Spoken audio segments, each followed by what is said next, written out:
Sure. We're good? All right, excellent. I just need my clicker for the slides. Kayla, can you say something just so we make sure we hear you? Hello, Ottawa. Woohoo. That's it. We hear you loud and clear, Kayla. Excellent. Fantastic. Kayla, we're gonna probably jump to you very quickly because uh you are scheduled to start now. So I'm gonna do a really quick hello. Thank you so much, everybody, for attending the first of the year Salesforce User Group, Ottawa Salesforce User Group. This is a really exciting time for us, and I hope for you as well. We have a mix of students from the business development and sales grad cert certificate program. I drag them here with me today. I teach a course called social selling. So I thought it would be definitely appropriate to invite them to the Salesforce meeting and have it here at Algonquin College. So I thank you all for being with us. We have industry guests as well. Of course, we have some guest speakers as well. We'll get to very soon. So with that, I'm going to do a little bit of a reverse in the agenda, just because if I can get the agenda.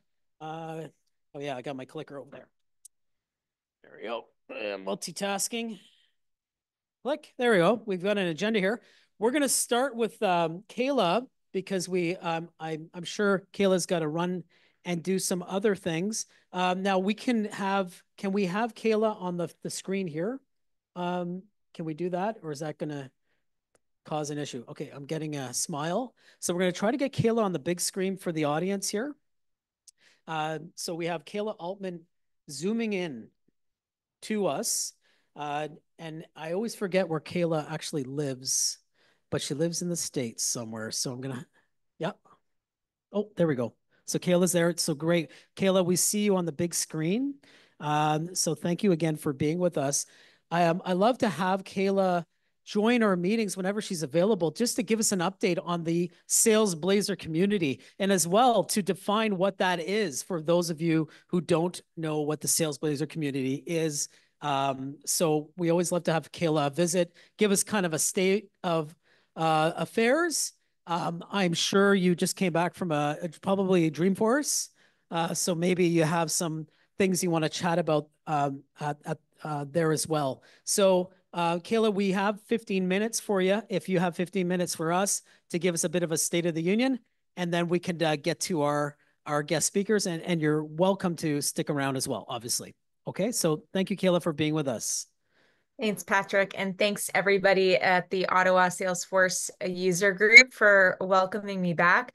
Apologies in advance for the background noise, running the vacuum down the hall currently. So I apologize in advance. Patrick, if it's okay, I'm going to bring up some slides. So No hopefully that problem. will work. Can you all see my cute little zebra? Not yet, not yet. Hold tight. Oh, wait, we got to stop sharing our side. So we're going to let you share in a sec.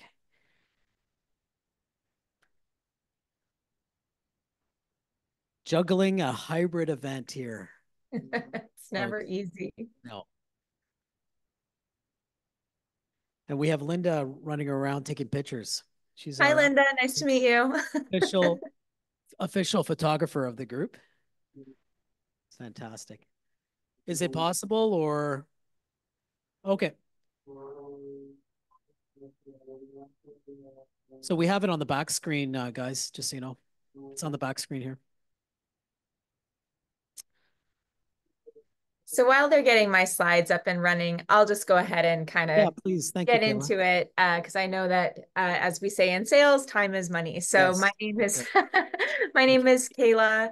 I'm a senior product marketing manager here at Salesforce, and I specifically support our Trailblazer ecosystem and developer marketing team.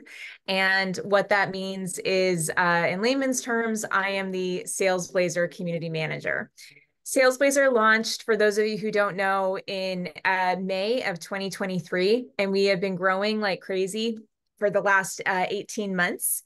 Patrick was thoughtfully and so kindly one of our early adopters of the community, and he has been an amazing partner while we worked to scale and launch SalesBlazer, not just across the US, but also in Canada and in global centers as well. That's great. Thank you, Kayla. And we can see your slides now, just so you know.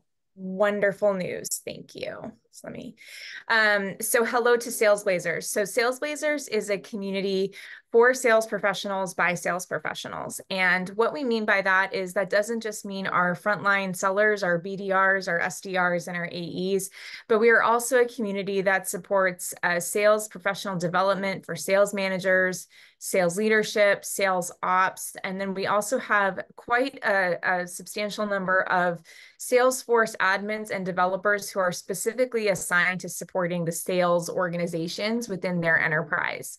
So we really like to talk about, you hear often we talk about the customer 360 here at Salesforce. I like to talk about the sales 360.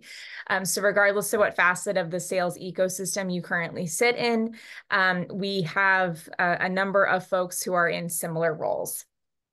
So as I mentioned, I am your community manager. My name is Kayla. And then I also partner closely with my team lead, Amalia Murray. For those of you who may have attended past Ottawa Salesforce user group events focusing on SalesBlazers, you may have met Amalia because she has also spoken at these. So you'll encounter both of us along the way. As Patrick mentioned, I love to offer a little state of the state. So the biggest news this year is that we have moved, our community to Slack. So for those of you who may have been with us since the beginning, you know that we originally launched the SalesBlazer community in the Trailblazer community. We still have a group there for maybe those more technical questions related to Sales Cloud and Sales Cloud usability. But we also wanted to create a place where sales professionals could gather and to network in real time. So we launched this in April, and we have just passed the 13,000 user mark as of Dreamforce last week. Show of hands, is anybody currently in our Slack community? Interesting. Okay, well, happy to be here then to share a little bit about what we have going on. So in addition to networking, we have role-based channels. I know that Patrick said that there's a number of students in the audience today, so we have started a jobs channel for, sales-based roles that enable you to not just apply, but also, connect directly with the job poster. And then we're also in the process of launching Sales AI or Slack AI in our community. So if you sit tight, I'm going to have a join code momentarily. So the Slack community is really about getting SalesBlazer started in the community as easily as possible. And we do that by first introducing you into some default channels. And we also use what's called a Slack workflow to really help you take off in your networking journey. Our private role-based channels allow you to connect with those in similar job roles to ask maybe job-related questions and to really network with those who are in having similar experiences to what you have. And then, as I mentioned, our job board, we aim to connect our SalesBlazers in the ecosystem with new opportunities to help them grow their career. So I invite everybody, if you are interested in getting connected with the global ecosystem of sales professionals, go ahead and scan this QR code. I would love to welcome all of you into the Slack community where we can get you going and get you networking. The SalesBlazer community is a great opportunity for you to not just speak to those who have similar roles, but it also provides some really great exposure into folks who maybe are taking a different path in terms of sales. So it's a great way to foster new connections, not just with those who are in similar roles, but also maybe in a role that you aspire to have. So I believe that that's pretty much the extent of what I wanted to say. I know that there is a lot of product related news coming out of Dreamforce. I'm still compiling most of it, if I'm being perfectly transparent. It was a lot to digest last week. But I'm happy to just pause here and just see if anybody has any questions or anything that I can help get a follow-up on. Thank you, Kayla. Thank you for the updates. And yes, I have been able to join the Slack, yeah, easily, and able to take advantage of the conversations and resources that are being shared. So already getting some value from that perspective. Does anybody in the room have a question about SalesBlazer or Salesforce's initiative called SalesBlazer?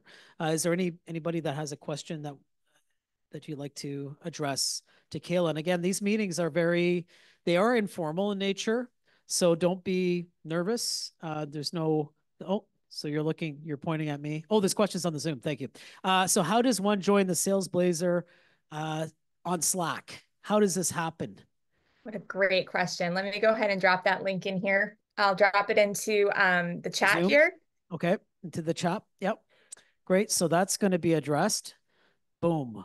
And then so there's Kayla, can I have those slides after and I can post them for my people? Absolutely. Fantastic. Absolutely. Okay, good. Any other questions on the Zoom? Did I miss? I just joined too. Okay, good. Lisa just joined. Is that the Lisa I know? Probably. Who was just in Dreamforce. I was watching her on LinkedIn. Anybody have a question in the room? Yeah. Thank you, Kayla, for the introduction. I've got a question about if the SalesBlazer is free open source for the salespeople, or it's going to be like annual charges or annual anticipation. Fantastic question. Thank you so much. It's free. It's open to everybody and it is free of charge. So feel free to hop in there and get started. We were laughing in class the other day because someone very astutely asked, well, sir, I don't understand. You're going to invite us to this event and feed us. And there's no such thing as a free lunch. And I said, you know what? That's a really great comment. And you're right. There's no such thing as a free lunch. But of course, when we're joining and signing up for these free resources, we are trading our information, right? So we live in a data-based economy. So that's what it is. So that's the trade-off. But I've been with Salesforce community for many years now, working with Nash here too at the college, and I've seen a lot of value into joining Trailhead initially and continually, and now SalesBlazer. So I think they're all about community, and it's a really, really cool marketing. Oh, you do? Oh, I was still talking, Nash. I don't know, it's kind of rude to interrupt me. Anyways, so Nash has a question, Kayla. Hey, Kayla, can you bring closer to those young people here and those that are not so young? There is few. What is benefit of joining SalesBlazer? How this will impact their career? What they can expect in year or two when they graduate, and they are part of this community. If you can give few thinkings about this, I think this will be beneficial to. Yeah, absolutely. Happy to speak to that a little bit. So as Patrick said, the Salesforce ecosystem is a wealth of information, not just for experienced Salesforce users, but also for young professionals who are just starting out. So whether you choose to join the SalesBlazer community specifically, or you want to be a part of the broader Salesforce ecosystem known as Trailblazer, we have something for you. To some of our students in the room who are going to be, graduating and embarking on a professional journey very soon, a few things that I will speak to are, as Patrick mentioned, Trailhead. So Trailhead is a fantastic free online learning platform. You can do it from your phone if you want. And what it is it's learning-based modules that are designed to help you learn how to use Salesforce tools such as Sales Cloud or Service Cloud or Marketing Cloud or recently announced Agentforce and our Copilot tools. But there also are modules and trail mixes available for softer skills like sorry, I'm drawing a total blank. Sales best practices, prospecting, relationship management, objection handling. So you're not just building a vocabulary for sales best practices should you choose to go into sales, but you're also getting some fantastic hands-on experience with Salesforce technology without having to be a licensed user. If you're looking to embark on more of a technical track, maybe you're looking to certify as an admin or a developer down the line, you have access to our sandbox. So you can actually build and test different things within the Salesforce platform and get a feel for how to use features, find features, build flows, build automation. I could go on for days. Speaking to SalesBlazer specifically, though, selfishly, I would love to see everybody here join. As Patrick said, there is no such thing as a free lunch. So if you don't join, you do have to pay us back for your sandwich. That's a joke. I'm just kidding. Wow. Love All right. Can you imagine? The assertive style there. This is great. Now, we're all in sales, so we can all appreciate the jest, but or we're at least learning sales, right? So that's fantastic. So thank you so much, Kayla. I think you hit a lot of the the benefit points overall with regards to this newer initiative called SalesBlazer, but also the foundation, I think.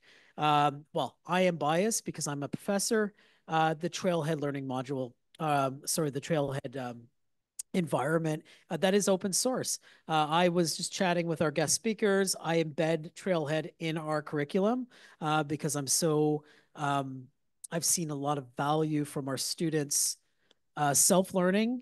Back to Nash's point, what's in it for us, right? Well, what's in it for you is you get through a 15-week program, a semester, maybe 30 weeks, and you're done. You're in the field, you're in industry. You get hired by a tech company that's using Salesforce or maybe another, whatever software platform, because, once you understand, a lot of the lingo, as well as how to use one tool, it's often applicable to many others. I have many students that have, especially in Ottawa, we're a tech hub, government or tech, right? It seems to be. So I have many non-tech students that end up working for tech companies. And then they're like, okay, well, I've never worked for a tech company before. Well, at least I have Trailhead and I can search for a specific, topic that I could probably, upgrade or upskill on. So it's at their fingertips, and it's something that I can pass on behalf of Salesforce to my students that are graduating and trying to add value to the companies they work with. So I'm a strong believer from that perspective. I really see the value. So thank you so much, Kayla, for zooming in from. Where are you zooming in from? Oh, I'm in New York State. So if anybody knows the Poughkeepsie, Hudson Valley area, that is where I am currently. You're not too far. Okay. Well, listen, one day we'll get you across the border to actually visit us in person.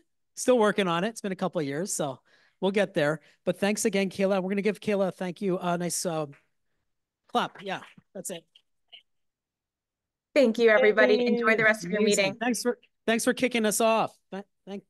Okay, that was amazing. Thank you so much. And thanks, Nash, for the great question and interrupting me, because I do get on a soapbox. So I will, on that note, let's get back to the agenda if we can. Okay, hold on for a second. That's fine. Okay. So back to the agenda. We're here to discuss, we're going to have a facilitated discussion on the topic. Our topic is non-selling, the non-selling approach to effective sales in tech. And we've invited a member of the Salesforce community, Richard 8 Hall. He's been, and I think you were on the leadership board way back. Yeah, there we go. Woo, you got some fans already. Before that, I'll just introduce as well. You met Nash. Kevin couldn't make it. You is, I think he's on late. Okay, coming late. Sandy's here too in the crowd. Okay, you might have met him at the door. Our leadership team, excellent. And then I got my clicker. And look at this, Nash. You're not going to see it. Oh, damn it. It's not working. No, doesn't work. Okay. Oh, there we go. My head. Now, there's a reason why my head popped in there like that is we're only allowed to have 4 official Salesforce user group leaders in the system. So so I used to run the student group. They had student groups way back. So I'm kind of the fifth Beatle there on the group. So I have to force my picture and what's that, sir?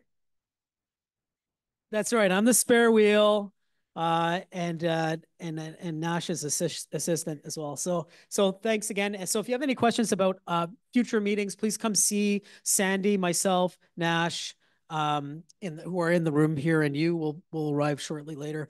So we heard from Kayla. And again, I'll be sharing her slides too. We do share this. We will share this meeting after, as well as the information that we're able to from the content and the discussion points. So as mentioned, before prizes, I'll go back. We have Richard A. Hall, COO and co-founder of a company called Bevel. Thank you. And so I'm gonna welcome Richard up. If you can come up and have a seat, maybe, or stand, up to you. Stand or seat. Okay, you can have a seat here. We can both sit. And as well, Richard, I'm going to ask Richard just to do his own biography. I have a tendency to butcher bios.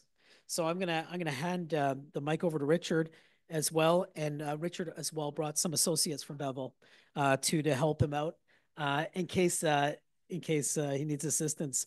So before we get into the topic, Richard, thank you for being here. And can you just kind of give us a bit of a summary of your career journey to this point? There we go. Hello. Thank you. Hi, Patrick. Thanks, everybody, for being here. I feel very surprised to be here because the last thing I ever think of myself as a salesperson. So it's really interesting that Patrick caught me by surprise at the last Salesforce user group meeting and said, wow, that was quite a pitch for non-pitch. And I said, well, I don't pitch. I just try and solve problems. So he said, you got to come and talk to my students. So here I am. So thanks for having me.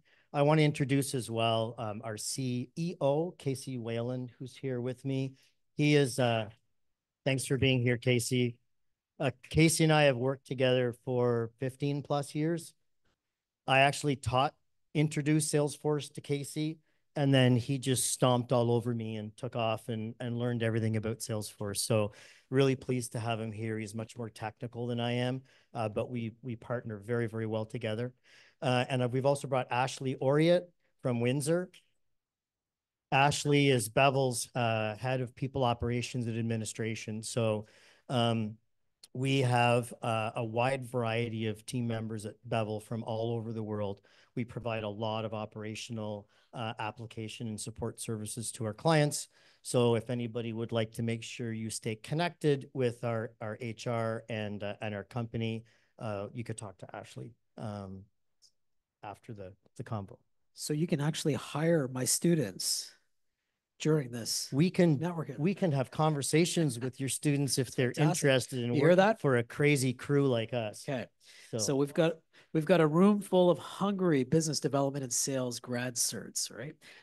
So they're hungry and they want to meet. Actually, we'll have a time to network after as well, which is great. And just so you know, I am a professor here with Algonquin College. I don't know if I don't think I introduced myself. So I've been here 14 years, teaching in the area of marketing and sales, entrepreneurship. So that's my area. Okay. So Richard, let's get to it. Sure. What do you mean by non-selling? Give me what are you saying here? Like we want to sell something, but you're saying don't sell it. Why? What's going on? Why do you want to sell something? That's a big question. Money. And that's exactly what you shouldn't be doing. To me, that's the problem. You don't go to somebody and say, would you mind opening your wallet so I can see how much you have so I can take it all? And I think that's some people's view of the traditional selling. So when you get into a business, when you get into a company, if you're on the front end of sales, you're a business development rep or you're a new account manager or new in sales, you get a quota, right? And that quota is usually around either new accounts or money.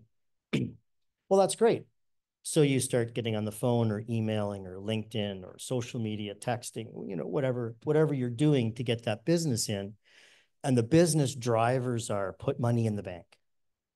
And I don't see the way that I approach any business that I've been involved in seeing it that way.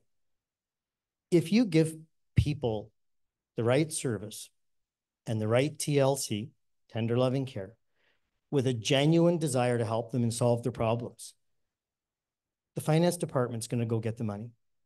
You don't have to worry about the money. They don't trust you yet. You have to earn their trust. They don't trust your product yet. They don't trust your service yet. They say people buy from people. So I've got this whiteboard here. Do you want to buy it from me? Exactly. Do you trust me? Maybe I stole this whiteboard from Ashley, right? You don't know. So, they say people buy from people, and that's true. But I think we really have to be cautious of going after the money. That also depends on what you're selling too, but we can talk about that a little later. So, yeah, no, that sounds really, it really aligns with what we're trying to do as well in sales education, is just, demystify the myth of sales and what is popular to think about when you hear sales, and you kind of get that ick factor maybe, or that pressure factor. Can you give me a concrete example, perhaps use what you sell right now at Bevel, to give me an example of how you've used this non-selling approach? What does that actually look like in the field?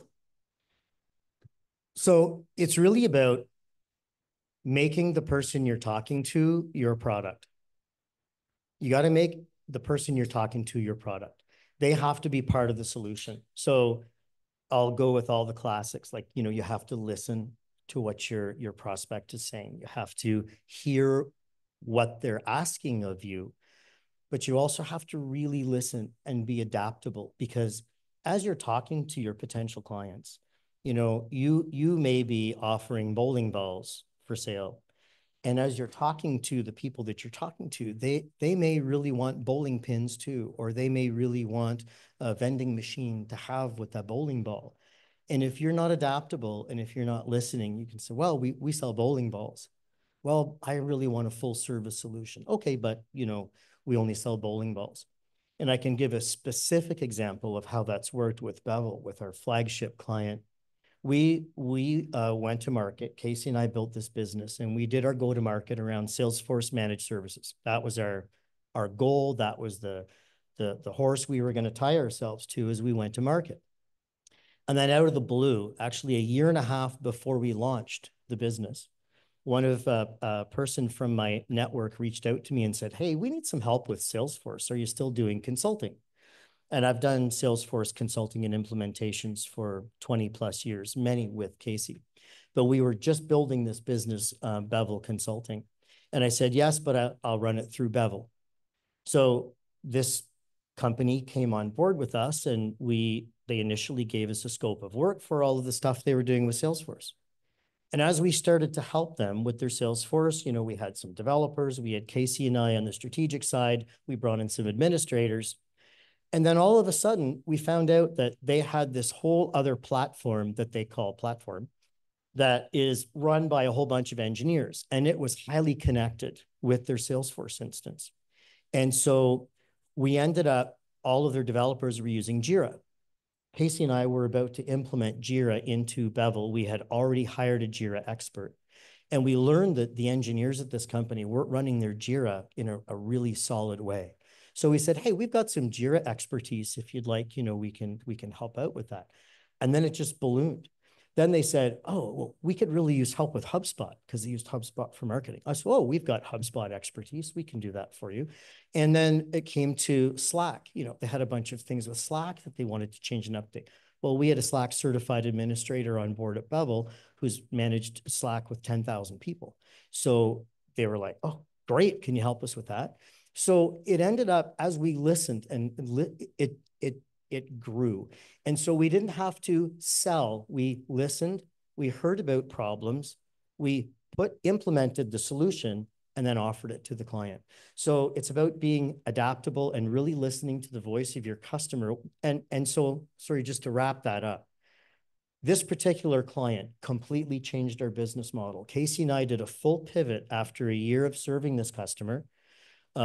After they renewed for the second time on annual contracts, Casey and I have now gone to market with a completely different operational approach, because what we've learned from dealing with this customer is they really want to focus on their core go-to-market product, and they didn't want to worry about any of the operational tooling that they need as a side effect of running their business. So we took over all those components for them, and that's been our business model going to market, and it's been very successful. But it came from making the customer our product, not what we thought we were going to offer.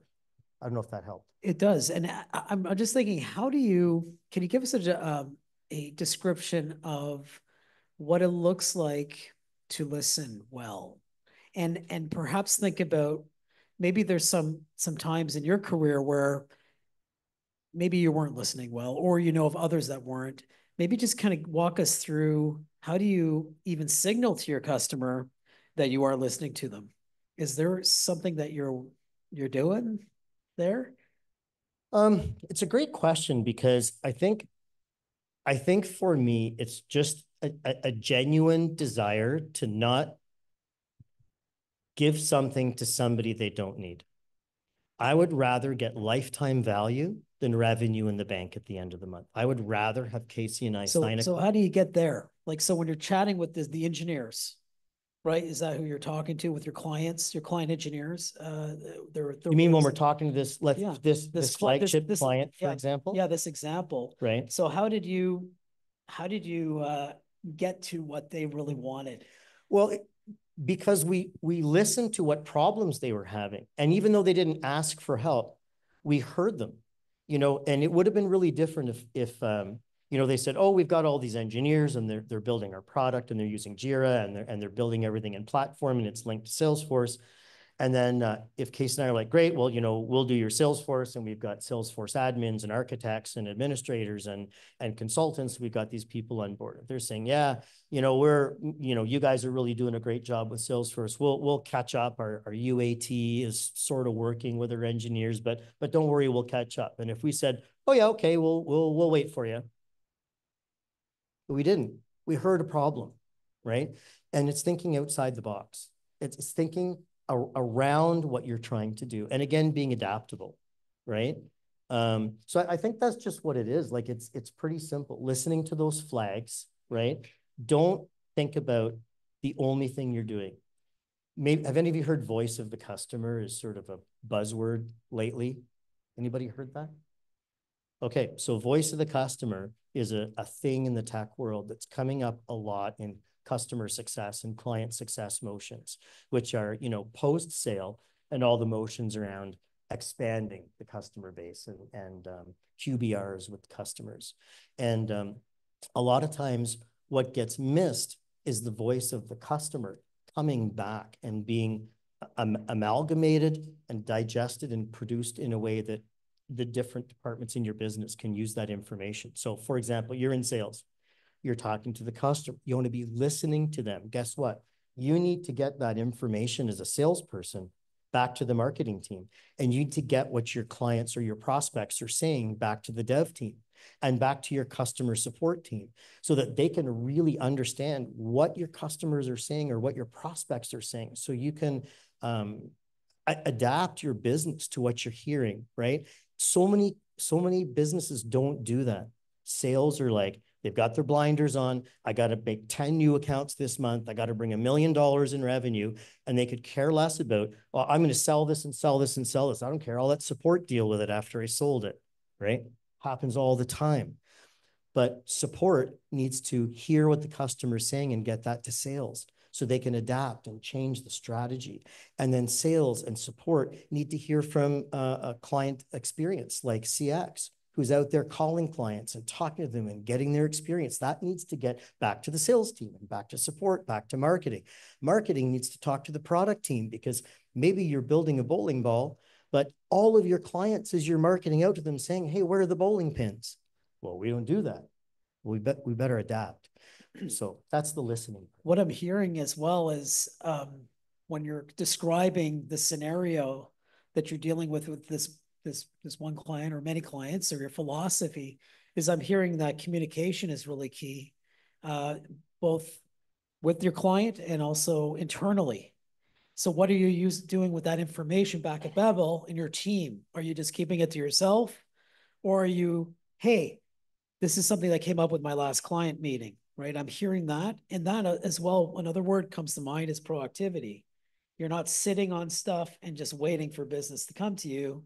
You're proactively kind of thinking about your client, their world, their problems, their needs, their strategy. How are you going to get them there? And then you're coming up with your solutions that you could provide them as it relates to your service offering. This is what I'm hearing. Am I hearing you right? You are hearing it right. Okay. And from inside our company, you know, when we hear of a problem, we make every attempt to solve it internally before we offer that solution to the client, right? So because we're having the same issues as a growing business, right? As a startup, we're 2 years old, officially launched in June this year, but we've been operating profitably for about 2 years now. And you know, Casey and I have been through this. You know, we've been through this startup game for a long time. I won't tell you how old I am, but there's a lot of gray in this beard. And, you know, I've been in fast startup since early 2000s. And, you know, as I get called into businesses as an operational leader, usually it's to fix a whole bunch of stuff that's already broken. So you go in and like, oh, my support team's falling apart. We don't have any data. We can't track anything. Or, oh, the sales team, we want to merge our sales and support teams together because we don't want our support team to be a cost center. We want them to be a value center. Casey and I can talk to that, our experience at Shopify, for an example. You know, so we've had all these operational challenges to build, but when we go in, it's usually already a mess because people didn't think about all of the components to run that. So when Casey and I are building our business, we've tried to solve all those things before we go to our clients. So when we are doing Salesforce work with a client, and then we hear, oh, they've got a Jira problem. Well, guess what? Casey and I go get an expert in Jira, somebody certified, highly trusted, an expert in their field. We build a Jira experience internally at Bevel, and then we go to the client and say, hey, we've got a solution for you. So we're eating our own dog food when we go back to our clients as well. But it's all driven around being adaptable and hearing what the client's problems are, and then going in with a solution, not selling it. And we do it as an offering, right? Oh, I heard you're having trouble with Jira when we were in that last engineering meeting. I don't know if you know, but we've got some Jira expertise if you want to leverage them. You do, as opposed to, oh, let's get in there and sell you some more hours to help you with that Jira. It's a really different approach. So it's, and as Richard's explaining, you know, the situation with regards to Jira and coming up with different solutions. And just going back to what we discussed in our class environment as well, we discussed knowledge bases. Now, understanding your own product or your menu of solutions is critical, but also understanding the information that your client needs for them to make the next move and their decisions. So knowledge bases kind of comes up in our discussions. Speaking of kind of industry and the worlds our clients are living in, as far as tech, I wanted to ask you, how do you keep up with the rapid pace of new innovations, new shiny toys out there? How do you keep up as a company? And maybe this is a question you can share with your team here as well. Do you have a bit of an idea around that? So it's impossible to keep up with absolutely everything. I mean, anybody heard like where you're at paralysis? Like, have you ever heard that? It's like, what project management tool comes to mind first for everybody? Asana, give me another one. Monday, give me another one. MS Project. It's like a Jira. Anybody else? Right? we just named 6 or 7, right? There's probably 800 out there. Go to Zapier and look up project management and how many applications connect. And so which one do you pick, right? And who's an expert in all of them, right? Salesforce, an incredible product. I've been involved with Salesforce since 2004 when it was a baby. It was about 4 or 5 years old back then. And Salesforce was big then. So who here knows everything about Salesforce? Seriously, maybe Nash, right? Maybe Nash, he's my Salesforce hero. It's really difficult to keep up. But, you know, this is one of the reasons why Casey and I haven't officially tied ourselves to one product. We love Salesforce. It's our flagship product. We know it best. But Casey, do you mind if I pass you the mic and you could just talk a little bit about why we haven't done that? And as well, I'd like to remind everybody, we want to keep it open to Q&A as well. So at this point, if you have some questions you're thinking about, we can start to pass the mic around as well. Okay, Casey, what are your thoughts? Yeah, so one reason we as a company haven't partnered with any vendors, that's something that you tend to see in this space. What you tend to see is a Salesforce consultant that's a partner with Salesforce. They're essentially reselling Salesforce. So their clients are people they're trying to sell Salesforce to. As you may be able to tell by listening to what Richard had to say, that's not really our business model. We sit down with clients, and most of the time, Salesforce is the right solution for them. In those cases, we represent them, we move forward with them, but in not every case it is. So we don't want to be in a situation where we're selling to our clients. We want to represent our clients. We want to go into that negotiation for them, not selling to them. A lot of times in these vendors, some of these vendor programs are very, very good, but a lot of times they're essentially a reseller program. So they're using their consultants as a reseller. In this case, we don't like to play that role. We want to represent our clients. We want to represent the people that we work with. So that's why we've chosen at this point not to partner with one vendor. And I think it's appropriate. Yeah, no, thank you. And I think it's appropriate to, you know, the state of affairs in tech, right? Where you're using multiple applications in an enterprise. It's not just one. I mean, I'm sorry to say I have Adobe socks on. I couldn't find any other socks, so I had to hide those. But yeah, no, Salesforce can't do it all and shouldn't be the only one. It's an excellent tool, but maybe not for everybody. So I'll pass the mic now. And if you could just say your name and your question. Thank you. Thanks. My name's Strati. I'm a Salesforce implementer, independent consultant.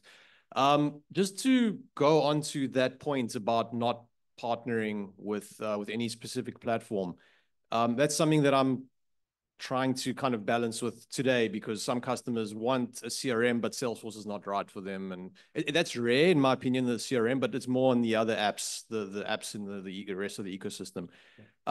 When it comes to Salesforce specifically, is it not a significant source of like customer referrals when you're a Salesforce partner? I know like some of the apps like DocuSign, they're never going to send you a lead. Like if you send them a lead, you get a cut of the sales.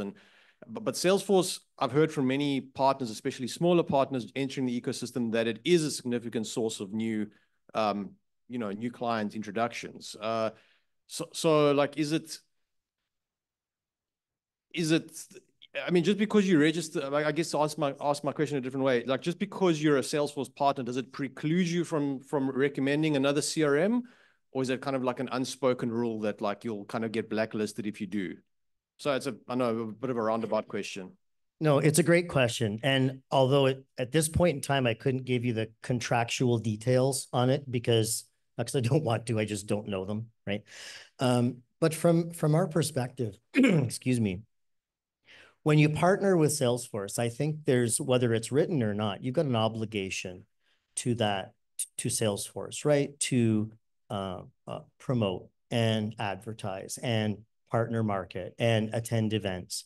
There's also requirements with that partnership to have a certain number of licensed administrators, licensed developers, and the more you grow. So the more you embed yourself in the Salesforce ecosystem of licensing and certifications and whatnot, you tend to get bumped up as a partner. And then it's like a bi-directional feeding system, right? You hire your people or you get more highly certified. They send you leads, you get more work, you need more certified people. I was also a partner manager at one of the companies I worked at. I was the head of their professional services, and it was a Salesforce partner shop. My experience wasn't the same as that, as far as Salesforce being a really strong lead gen business for us. I don't know all the reasons behind it, but we still had to go out and pound the pavement and get a lot of our own clients. I'm not knocking it. I know these partner programs with Salesforce and many other companies. HubSpot. Casey and I were talking with some people because we have a client who does HubSpot, and we're working with them. And when we were talking to one of the HubSpot client success people, they're like, "Oh, you guys should partner with HubSpot." No, because we'd sort of be in the same boat. And how could we justify partnering with HubSpot? Because we serve our clients' needs, because our customers, the product for us.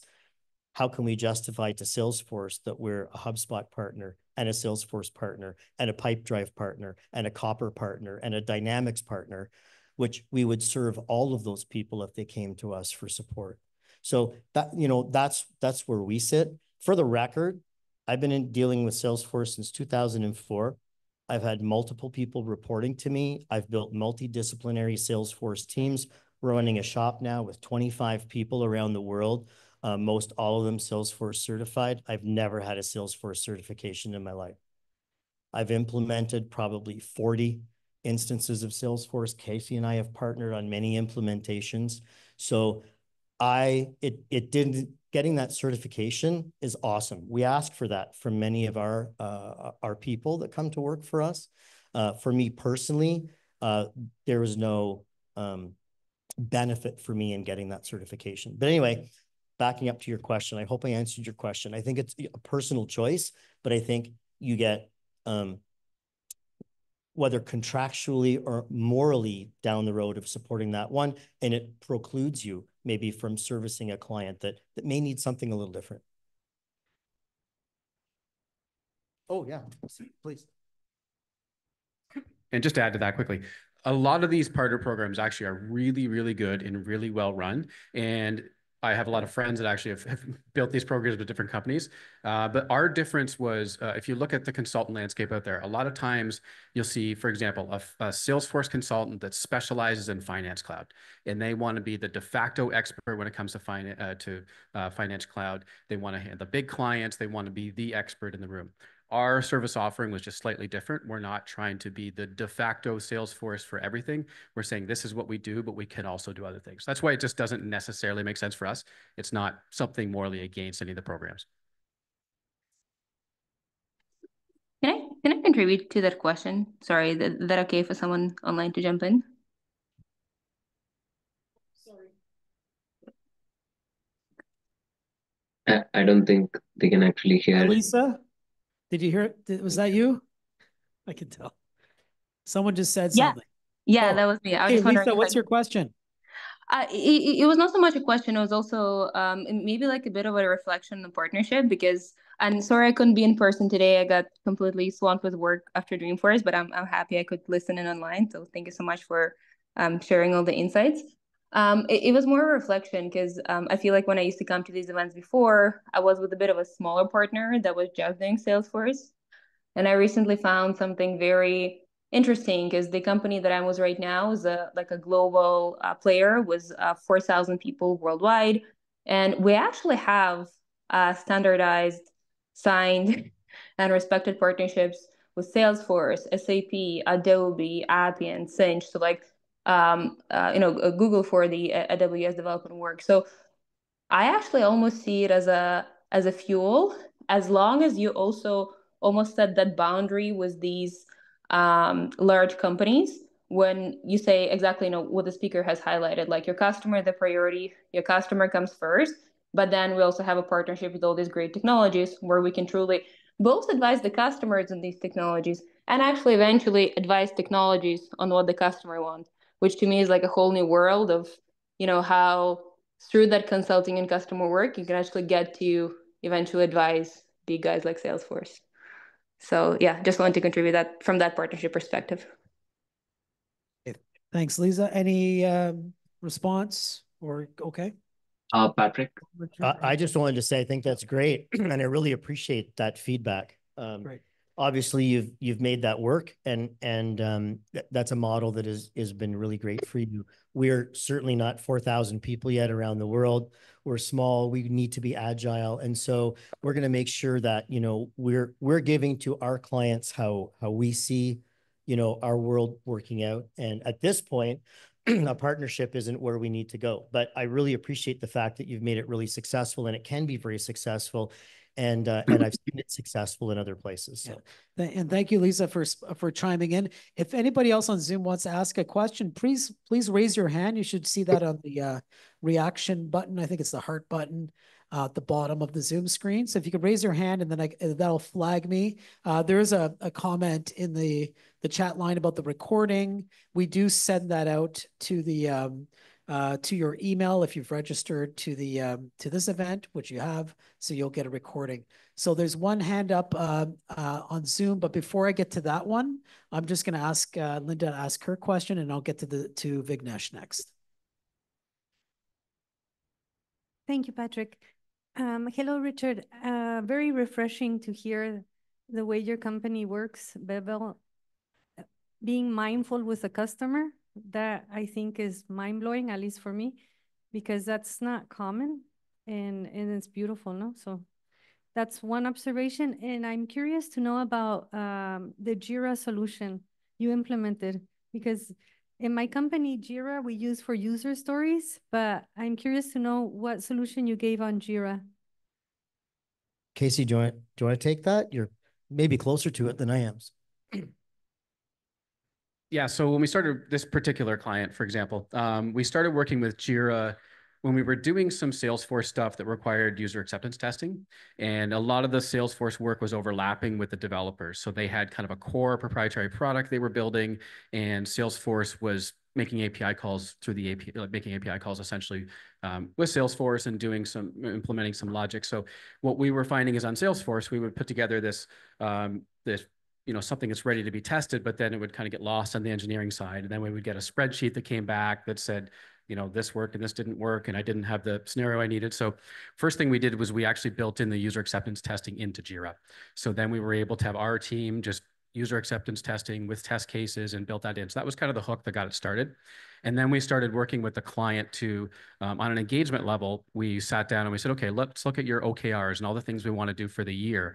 And then we started to look at projects and epics and break down kind of all the work we wanted to do with the engagement for the year. So then we can back into that and say, okay, now we have these 5 projects we want to do in the year. We have them broken into epics. And now we can start to reverse engineer which one are we going to do first? What's on the critical path? When do we think we can deliver those? So really it was a little bit of project management, a little bit of Jira, and a lot of just talking about the business and just managing that relationship. Okay, Vignesh is online. He has a question. Vignesh. Okay. Can you hear me? Yes, we can. Thank you. First of all, thank you so much for this opportunity to be here, and this is pleasant to hear you all speak. Thank you so much. And my first question, I have 2 questions. So the first question is to Richard, and I was just doing a little bit of stalking in LinkedIn, and this question is based on that. So I see that in your Harvard Business School coursework, you actually focused on disruptive innovation. And I just wanted to know how you actually apply that within your organization, and what kind of parameters that you actually look for, to identify that this is actually a disruptive opportunity. So what is something that you actually learned, and which was very new while learning it? That's my question. Okay, that's a great question. So I think one of the primary things that we did was we really thought about a niche. And I think I'll go back a little bit to some history, and then I'll come back to this question. The keyword is fractional. So when I first became a consultant on my own 25 years ago, it's around there. I won't say anymore. I put my shingle up as a management consultant. So I'll consult with businesses. And I was on a long list of I don't know how many million people in LinkedIn that did management consulting. And, it was sort of successful. I was working and doing okay. And then I thought, but I need a niche. I need something. I need a hook, right? I need a way to have somebody think, oh, That's really cool. So I did a really big evaluation of my own career and what I had done. And my beginnings in business were in the funeral business. I was a licensed funeral director and embalmer, and I owned a couple of funeral homes and grew those businesses. It's a long story. We can talk about that later, but grew those businesses. And then I went into car sales after that, which we can talk about that. It's a long story too. And then I got into high tech. And what I realized over the course of that time was I had a real knack for growing and scaling businesses. And I thought, well, maybe that's my hook, because what I had seen going on around me are a lot of high-tech businesses, SaaS companies, VC funded, and, you know, they were getting pushed by the funders, like grow, 100%, 30 year over year, you know, push. And I really liked that. I liked the energy. I liked the charge. I liked the problems. So I rebranded my business at the time, which is still running. It's Rawworks Incorporated, but I rebranded to be a growth and scalability consultant rather than being a management consultant. And that niche just propelled my consulting business. I haven't been out of work in 25 years because I found a niche that resonated with a wide variety of verticals in any business that was growing. Fast forward to today at Bevel. In the last 5 years, this fractional workforce has really started to surface as a thing. You're going to be a fractional CSO, fractional VP of marketing, fractional, where you take a portion of your time and you embed yourself in a company. And so Casey and I thought, we hire absolute experts, certified people, brilliant people, driven, kind, empathetic people at our company, and we can embed them fractionally inside different companies. So we thought, hey, let's be a fractional workforce as a service company as sort of a software as a service, but we're a fractional workforce as a service. We built that as our brand. We're the first people in the world to do it. We've bought the domain. And so now we're owning that niche and we're pushing that forward. So that's part of the innovation, I think, that you talked about, is like looking at what's going on and leveraging it. Hopefully that answered your question. Yeah. And sorry, the last question. Are you still talking? Okay, you have another question? Yeah, last question. Hey, go ahead, please. So you mentioned that we don't sell with the intent of looking into a customer's wallet. So could you elaborate on how this kind of sales philosophy has actually shaped your approach to a long-term value? So when customer needs trust, do you think relational sales is better compared to professional sales? When it comes to trust, I'm going to say yes. To answer that question, I'm going to go back to my roots in the funeral business. So I was young, 24, bought my first funeral home. Anybody here leaning towards marketing in any way? Hey, bury 3, get 1 free ads don't work. I'm kidding. I never did that. But back to my years in the funeral business, when you talk about, you know, non-selling or relationship selling, right? That's probably the most diametrically opposed industry to high-tech sales, right? Where, you know, families come to you and they entrust you with their most precious possession, their mom, their spouse, their child. And the last thing you want to do is sell to them. So how do you win their trust? How do you gain a family's business once they come to you the first time when their grandmother passes away? And then when the grandfather passes away, they come to you. And then when the spouse passes away, or the uncle or the aunt, you have to win their trust. And you do that by listening and partnering with them. I gave a presentation in California one time about customer service. And I opened up with a slide about the funeral business, and you should have seen the eyes in the room. But anyway, but it was about when people are buying technology, or when people have lost a loved one, they're experiencing a level of pain. They're very different levels of pain, but they experience some pain. And so what you have to do is partner with them and help them solve that problem, not just come in and say, oh, I've got this thing I can help you with. It's like, tell me how you're feeling. What can we do to make this better for you? How can we support you? Let's get through this together. And that to me has been a proven approach, whether it's in the funeral business or high tech or anything else. It's like, I called you or you called me. I've uncovered a problem. Let's partner and get through this together and solve this for you. And that's how I get away from the, oh, I see you saw our demo. When should we book the next call so that we can talk about the contract? It's so typical, right? And it's like, to me, that doesn't build the trust. It's like, oh, you really like the demo. That's great. Tell me what other problems we could help you solve, or tell me how you felt about that. Or is there something more that I could do to show you how well our product has worked for others? Not like open up your wallet for me. It's just to me, it's a different approach, and it's about really looking after the customer. And that, again, the customer being our product, because our customer helps drive us to deliver what they need. So they really are our product. Excellent way to end the we're getting towards the end of the session. A little bit of a segue from the funeral business as the end of someone's life, right? Did you get that? No, I was trying to make a connection there. I was really trying. I was looking for an Ozark joke there too. I was like, Ozark. That was a great show. But it's so fascinating to hear, your experience from car sales to funeral homes to tech, right? And I was just also thinking maybe there's probably a lot of tech folks that croak out, the high stress and growth industry. I mean, I think it's the fractional kind of segment as well. We talk about innovation and we talk about keeping up with change. You seem to be a definition of that with Bevel. It seemed to be really almost ahead of that curve, right? Or you have to be ahead of the curve in order to take advantage of it. And so it's really great to see and really interesting to learn about. I'm looking forward to kind of looking more into what you do and keeping up with you more now that we've met. Yes, of course. And this has been really, really great. Before we wrap it up, maybe one last question, and then we gotta wrap it up. So you've got one. So we got room for two.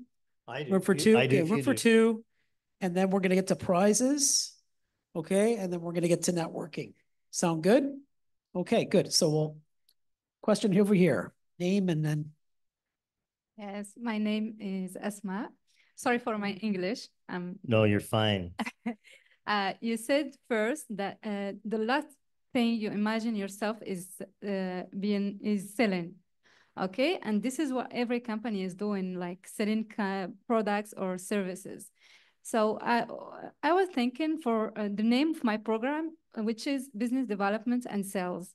And now that you are a consultant company, maybe customers, they trust more business developers and consultants than sales representatives.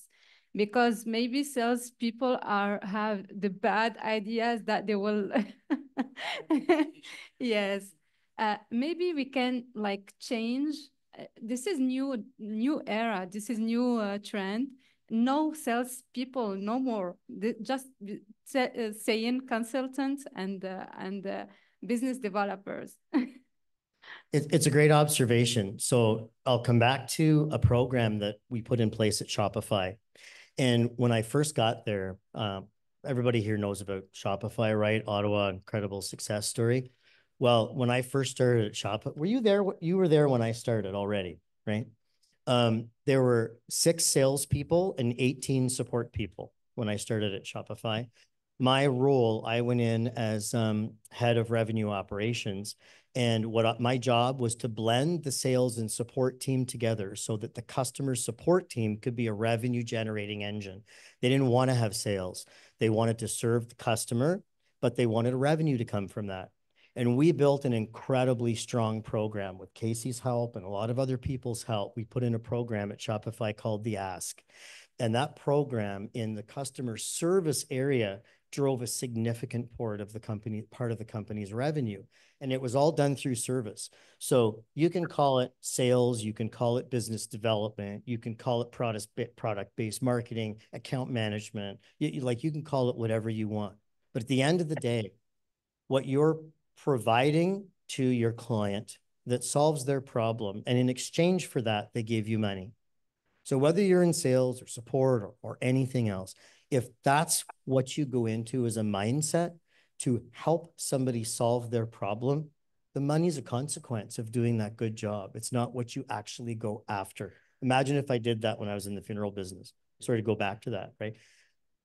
I get paid after I provide that service. And it's the same in tech, right? We built a great program at Shopify that did that. It was very successful. And as a matter of fact, one of the client success managers we worked with at Shopify building this program took that program when he left to Wix. And they've been exceptionally successful at Wix at doing the same kind of thing, turning the customer service team into a revenue engine. I like to think of The Sell is Human by Dan Pink. He has a great way of kind of describing, reminded me of how you describe selling from that perspective and helping others. The sale, it's a necessary activity in business. We need to sell to bring money in. So it's doing it in a way that is, we feel good about, ethical, value-driven, and that's what I'm hearing from you. One last question before prizes. Thank you. Hello. Okay, so a little intro about me. I came from Toronto Group, Toronto user community group of Salesforce. Of course, here to learn more about OSHA. Okay, I'm a cloud consultant, just like you guys, for 10 years, helping educational institute to grow. So yeah, educational institutes to grow, technology, you know.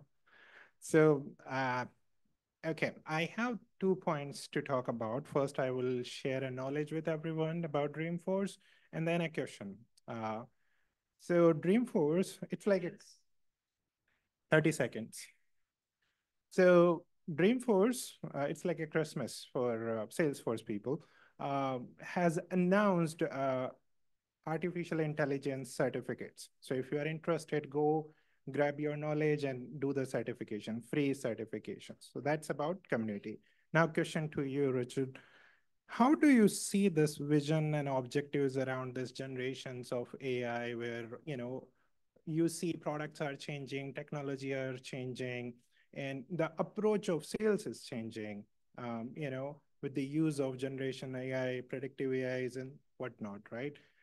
Salesforce is calling out Agentforce. So yeah, a little bit your knowledge, your approach, and your experience, if you can share with us. So that's another great question because AI is certainly pretty high on the list of Casey and my's thought process around our business and how we run our business. So I actually think AI is going to play a really important role in the sales process and with sales in general, sales team members, marketing, content creation, blog creation, all of these things. I think AI is going to really float to the top really genuine, strong, good sales professionals. AI is going to look at the world as it exists today. AI looks at databases, tons of information, and does all kinds of analysis. Excuse me, I'm sorry. Does all kinds of analysis and gives great answers based on information that it can find or exists in the database. But when you look at this genuine human connection, this genuine caring for delivering something that somebody needs, AI is not going to pick up that empathy and is not going to pick up that genuine desire to be a human being and support your potential clients or your prospects. So there are going to be a lot of chatbots. When you go to a website, you're in the sales cycle, you're on the pricing page, a bot's going to come up. It's going to be able to answer a lot of your questions. And that's okay, because a lot of people want to buy an app or a product or something without talking to a person. And you don't need to. You can go online, you can enter your credit card, pay $10 a month and get more than how many million products out there. It's super easy, right? That's the online world. It's the tech world. And a lot of AI can handle that, and that's okay. But when it comes to relationship building and lifetime value of a product, sometimes people want to know they're not just buying from a machine, there's a human behind it, right? And I think AI is going to help bring people to the table. But if people still want to buy from people and they want to build a trust with a company that they're buying from, AI is never going to eliminate the empathy and the compassion and the genuine human connection that a really strong professional human who's trying to serve their client is going to bring to the table. That's my opinion. Love it. I was called Pat GBT by a friend the other day.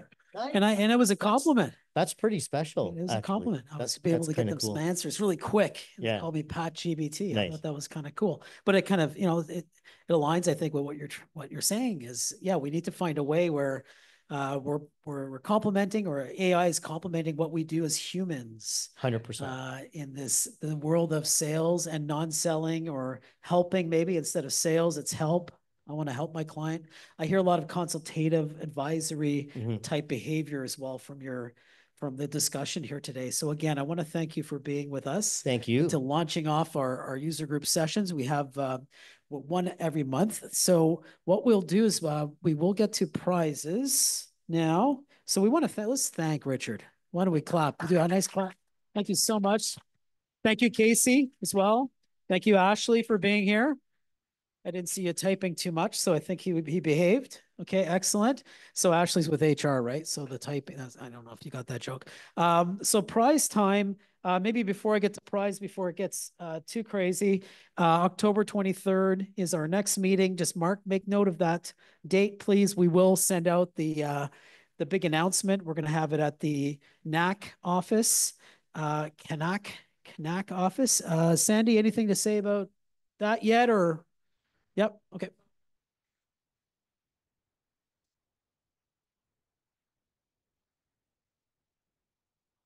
About what? Sorry. Orchestrator.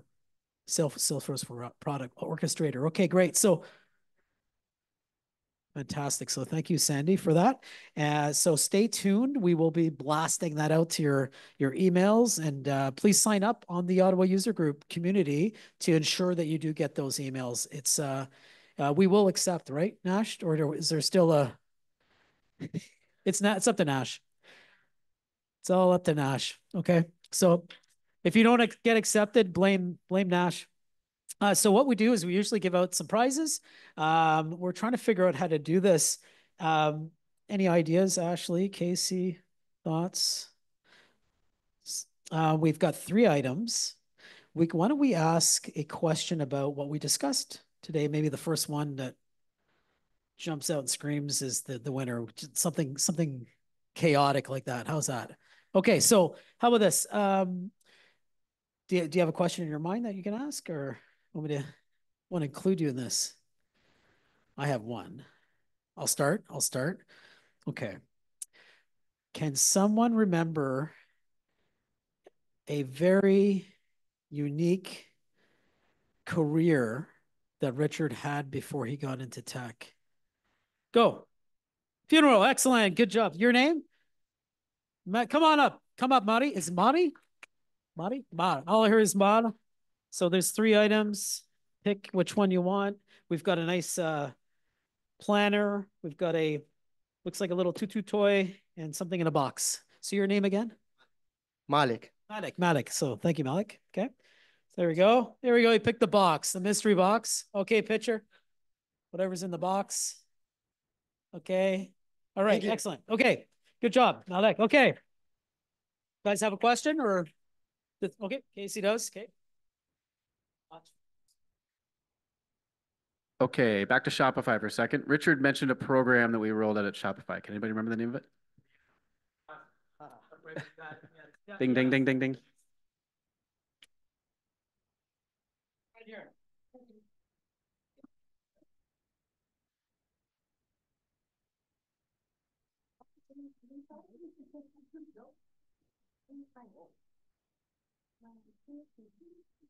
One second. I missed part of your head.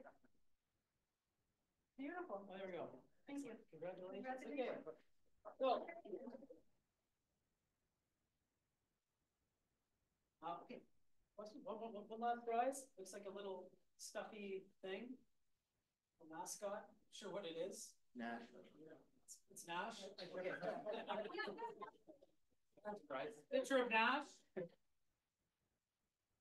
I have no question.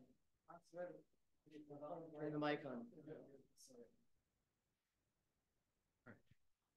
I know question. Richard knows answer. Question is, what Richard changed his title later in his career when he recognized right direction? What was new title? So what was the new title?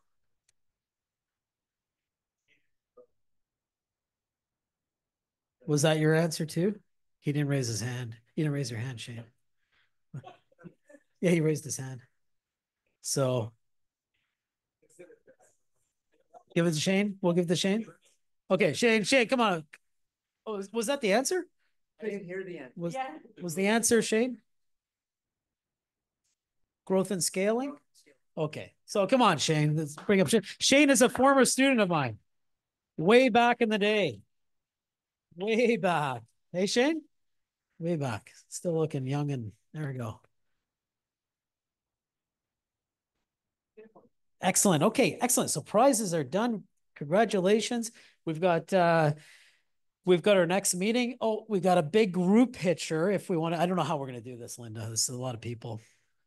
How would they just, I don't know if it's going to be doable. Oh, yeah, just here. Just stay there. There's too many people, Linda. So we'll just do a group picture here, and then it's going to be off to eating the rest of the sandwiches and networking. Thank you, Zoom folks. We'll send the recording out. Nash, you're not going to come in? Come on in, Nash. Stuart? Okay. Yeah. Okay. Get ready? Let's go, Linda. Let's get it done. Let's get her done. Ready? Oh, okay. Okay. Excellent. All right, Linda. We're good. Smile, Salesforce, growth, Bevel. There you go. Good. Thank you, Linda. Amazing. Okay, thank you, everybody. Please mingle, network, and put some music on. Ahmed will sing a little bit and have a sandwich. Thank you, tech crew. Thank you, Stephen Gagne and Matthew Jarabek, for allowing us to be here. This is Matthew. Matthew's right here. And Stephen's hiding in the office. Students, I will put up your assignment tonight. Okay, so watch for that, or today. So you're not off the hook yet.